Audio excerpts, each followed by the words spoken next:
6.2 details have been released, which means we've got official info on how Durin's kit works, and there's a lot to cover here. Gameplay videos of him are already circulating, so if you want to check out his animations, just search here on YouTube and you'll find plenty of videos. But in today's video, we're going through everything about Durin. Full kit, constellations, signature weapon, the whole thing. If you're thinking about pulling for Durin in 6.2, this is the video you need. Since you're already here, don't forget to subscribe to the channel if you haven't yet. Let's start with the basics. Durin's coming in the first half of version 6.2. He's a pyro character and sword user, focused on being a sub-DPS or support, depending on how you use his skills. Alongside Durin, we'll have a new 4-star character who you already know if you did the Nod Cry Archon quest, Jehoda. We don't have confirmed info on the 6.2 reruns yet. We'll probably get that in the next few days. But the rumor is it'll be Nouvelette, Escoffier, and Venti. Now back to Durin. He's basically 2 characters in one. He has 2 very different forms that completely change how he plays. His elemental skill lets him choose between 2 forms that activate different effects. When you use his elemental skill, he goes into an animation where you pick the path. If you press E again, it activates Affirmation of Whitening, which is the form more focused on AoE damage. He deals pyro damage around him and stays in this state for 30 seconds. If you use a normal attack during the animation, it activates Negation of Darkness, which is 3 consecutive strikes, and puts him in this state for 30 seconds too. The ultimate is where it gets really cool. Depending on which form you chose, it works completely differently. In Whitening form, you summon a flame dragon that follows your active character and keeps attacking nearby enemies with area of effect damage.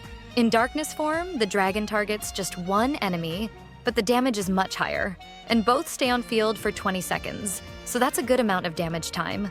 Basically, you're choosing between pyro application in AoE or single target damage.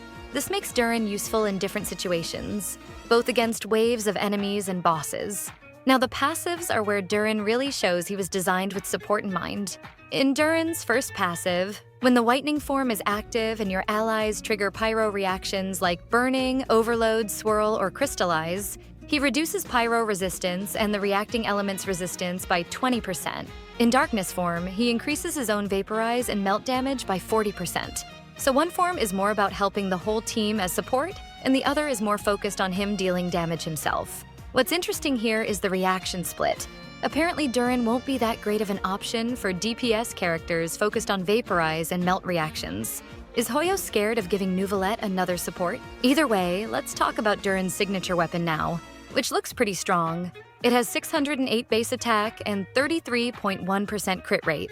The base effect increases ultimate damage by 16%, but there's a mechanic called Blade of Daylight that buffs his attack and other team members too, by 16% and 12%, respectively.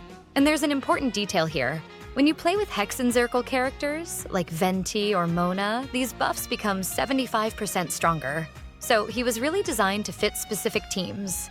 About the constellations, they make a huge difference. C1 already increases ultimate damage by 25% and adds a stack system that buffs the whole team's damage based on his attack. C2 is pretty strong too. Gives 50% more pyro damage and 50% of the reacting element whenever someone triggers an elemental reaction, which means at C2 he gains a lot more value as support. C3 and C5 just increase skill levels, nothing special. C4 gives a 55% chance to not consume C1 stacks, which is pretty useful. And C6 is insane. Makes him ignore 30% of enemies' defense on ultimate damage, and depending on the form, he either reduces enemies' defense by another 30% or ignores an additional 40% of defense on ultimate damage. Look, Durin seems to be exactly what the pyro element needed right now. He's not that character who's gonna carry everything solo as main DPS, but as an off-field support, he has everything to be very relevant in the meta. The thing is, he works better with certain characters, so it'll depend on who you've already built. If you're looking for something versatile that adapts to different situations, Durin seems like a good choice. Just don't expect him to be as simple to use as some other 5 stars, because he has his own mechanics that you'll need to understand well and know which team to fit him in. It's also important to note that the beta hasn't started yet at the time this video is coming out. This is official info, extracted through data mining the beta files, but